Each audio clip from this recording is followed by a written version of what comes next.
सायरा बानो साहिबा बड़ी अच्छी पॉलिटिशियन है, बड़ा खुलकर बात करती हैं। उन्होंने एक ट्वीट किया बड़ा इंटरेस्टिंग। उन्होंने कहा जी आप भी खुलकर सामने आ जाए ना, ये वाडा और मुनीब फारूक जैसे लोगों को ना भेजा करें। असेंबली में ऐसी मनहूस शक्लें लेकर आ गए हैं जिनको गली का कुत्ता भी ना जानता हो। गोद में नहीं जूतों में बिठाया है, एक पार्टी एक जूते में और दूसरी पार्टी दूसरे जूते में।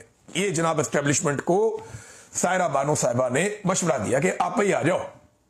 थोड़ा अर्सा पहले डीजी साहब गाली वाली भी देकर गए, काफी बड़ी एक उन्होंने प्रेस कॉन्फ्रेंस की है जो सारी की सारी सियासी प्रेस कॉन्फ्रेंस थी, और एंड में कह दिया जी फौज को सियासत में ना घसीटें। तो सायरा बानो साहिबा ने मशवरा दिया कि आप ही आ जाओ, इधर उधर आप क्या देखते हैं। नाज़रीन, जनरल बाजवा पे सिस्टम हाथ नहीं डाल रहा, यानी असल में तो हाथ डालना चाहिए जनरल बाजवा पे, लेकिन जनरल बाजवा पे सिस्टम हाथ नहीं डाल रहा। वजह क्या है? वजह है जनरल बाजवा का साबिक आर्मी चीफ होना। पाकिस्तान की मिलिट्री एस्टेब्लिशमेंट में एक चीज तय है कि कोई भी चीफ माजी के किसी भी चीफ के खिलाफ किसी किस्म की कोई कानूनी कार्रवाई नहीं होने देगा। उसकी एक वजह है, जब एक चीफ के खिलाफ एक मर्तबा कानूनी कार्रवाई हो गई ना, तो उसके बाद हर आने वाला चीफ खतरे में होगा।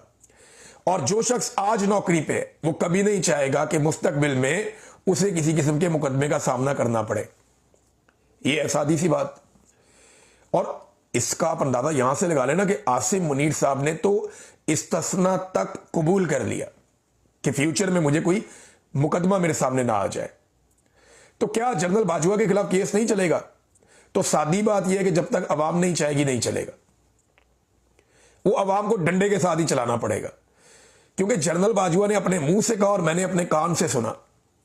जनरल बाजवा ने कहा कि आप लोग फौज के निजाम को नहीं समझते। बेशक मैं रिटायर हो गया हूं, लेकिन फौज मेरे ऊपर कभी भी कोई मुकदमा नहीं होने देगी। ये एक सेट पैटर्न है। आर्मी चीफ हमेशा महफूज रहता है और कोई आर्मी चीफ पिछले आर्मी चीफ के ऊपर किसी किस्म का मुकदमा नहीं होने देता। आप इस सिस्टम को नहीं समझते। ये बात जनरल बाजवा ने कही और मैंने और मेरे एक और दोस्त ने अपने कान से सुनी।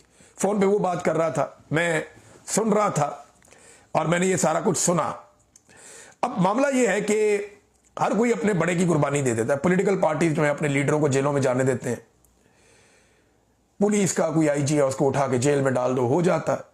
हर महकमे का बंदा, हर जगह का बंदा वो जेल जा सकता है, लेकिन आर्मी चीफ नहीं जा सकता, उस पर केस नहीं हो सकता। वो अपना आदमी बचाते हैं। यहां सबके लिए सीखने के लिए कि सियासतदान इकट्ठे नहीं हो सकते, वो अपना आदमी नहीं बचा सकते। अब देखें, फैज हमीद की सजा को ना मैं एक डाइवर्जन के तौर पे ले रहा हूं।